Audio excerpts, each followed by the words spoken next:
Bonjour, bienvenue sur cette nouvelle vidéo. Alors aujourd'hui une vidéo un peu particulière puisque je vais vous parler de moi. Je vais vous parler de mon parcours, de qu'est-ce que j'ai fait en immobilier. Et voilà, donc l'idée c'est pas de me vanter, c'est pas de me la péter ou quoi que ce soit. C'est évidemment de vous donner des clés, des astuces, de vous motiver à faire pareil. Parce que vous allez voir, franchement je suis parti de rien avec ma situation. Si moi j'ai pu arriver à constituer un beau patrimoine, je pense que vous pouvez aussi également y arriver, voire même faire mieux. Je vous dis tout, à tout de suite.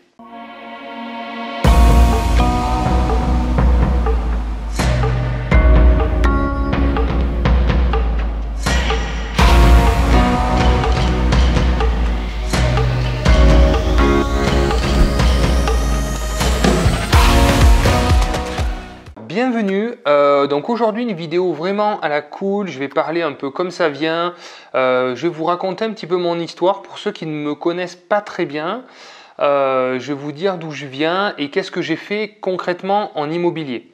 Donc je vais essayer de synthétiser quand même les choses puisque ça fait bientôt une dizaine d'années que j'investis, donc j'ai beaucoup de choses à dire. On va essayer de faire une histoire quand même globale pour pas que la vidéo dure 2 heures. Donc moi, il faut savoir que je suis issu d'une famille classique, hein, voilà, j'ai été une famille bien équilibrée par contre, mais pas spécialement riche, voilà.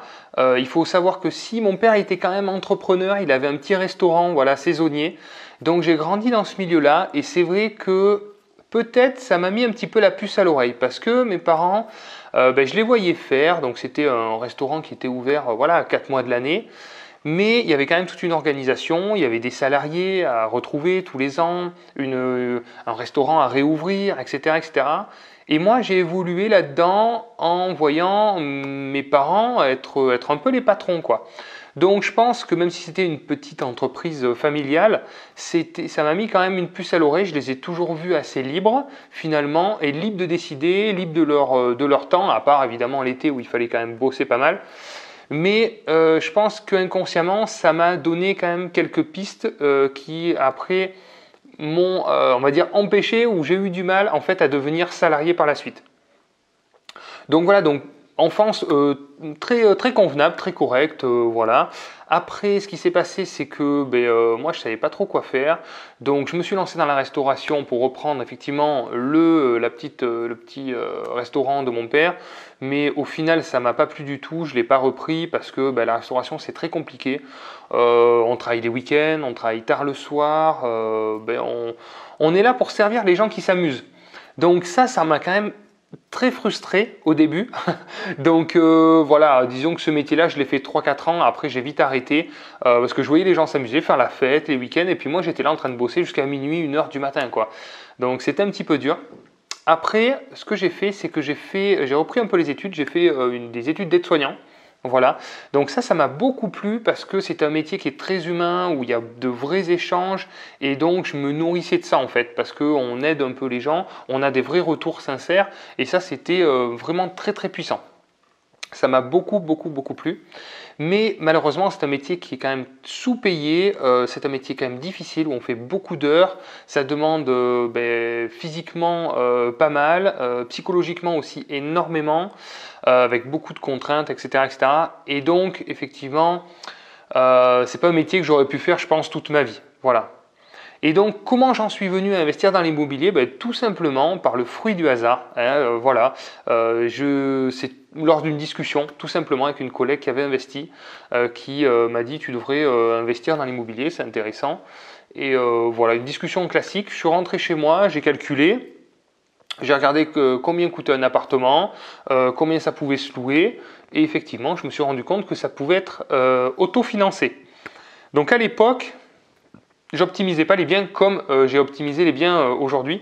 Donc pour moi, rien qu'un autofinancement, je trouvais ça extraordinaire. Je me suis dit, mais c'est quand même dingue. On peut emprunter de l'argent à la banque, c'est le locataire qui rembourse, et au final, ça ne nous coûte rien, et on gagne du capital tous les mois qui est remboursé.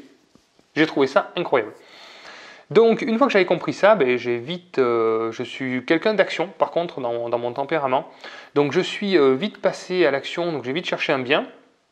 Donc je suis tombé sur voilà, 2 T2 dans une petite résidence. Bon, l'idée c'était de prendre un petit appartement pour commencer parce que j'avais quand même beaucoup de peur, beaucoup de doutes. Je pensais pas trop que c'était faisable.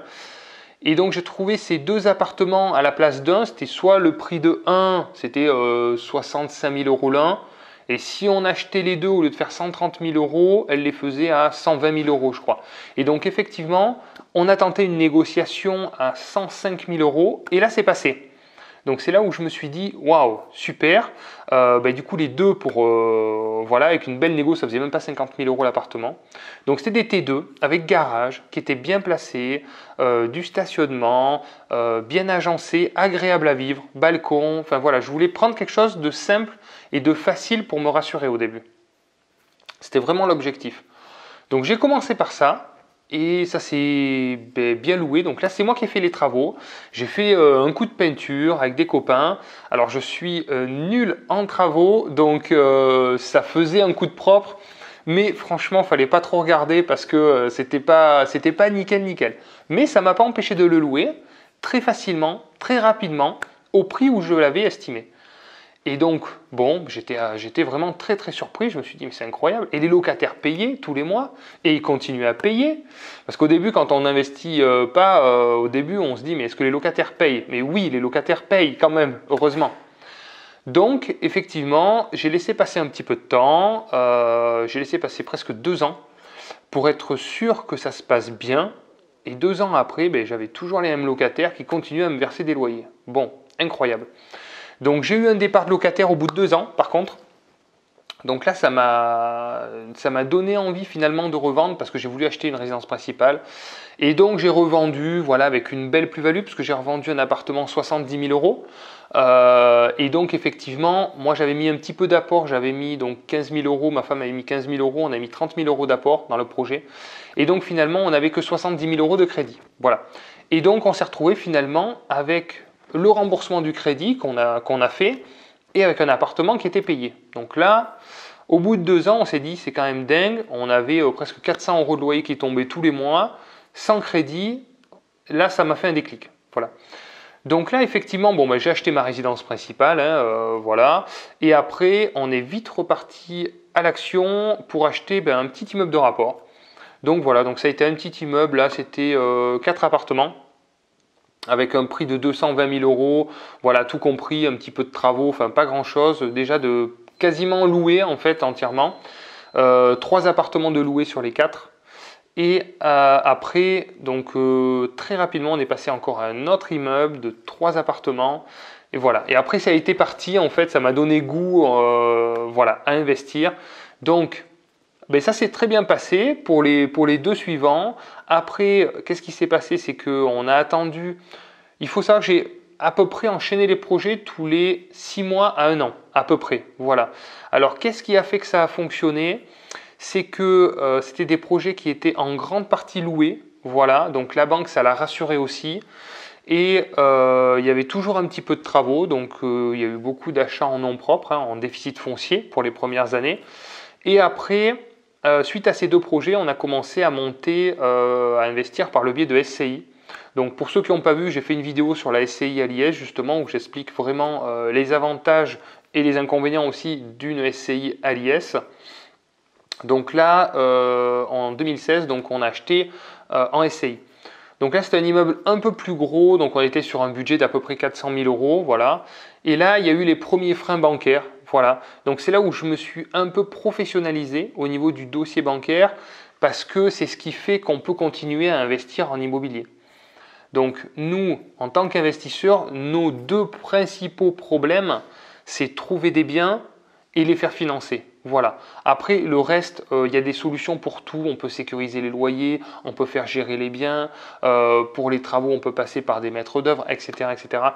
Donc, notre vrai problème, c'est ça. C'est trouver des biens et les faire financer. Ça, c'est comme ça qu'on développe finalement un patrimoine important. Donc là, il y a eu un blocage, donc je vous le dis parce que je pense que ça peut vous arriver, ça peut vous freiner et ça peut même vous faire arrêter votre parcours d'investisseur. C'est ce que je ne voudrais pas pour vous. N'écoutez malheureusement pas les banquiers parce qu'un banquier souhaiterait qu'on achète une résidence principale et qu'on s'arrête. Voilà, le risque est moindre. plus il y a du risque, moins ils sont d'accord.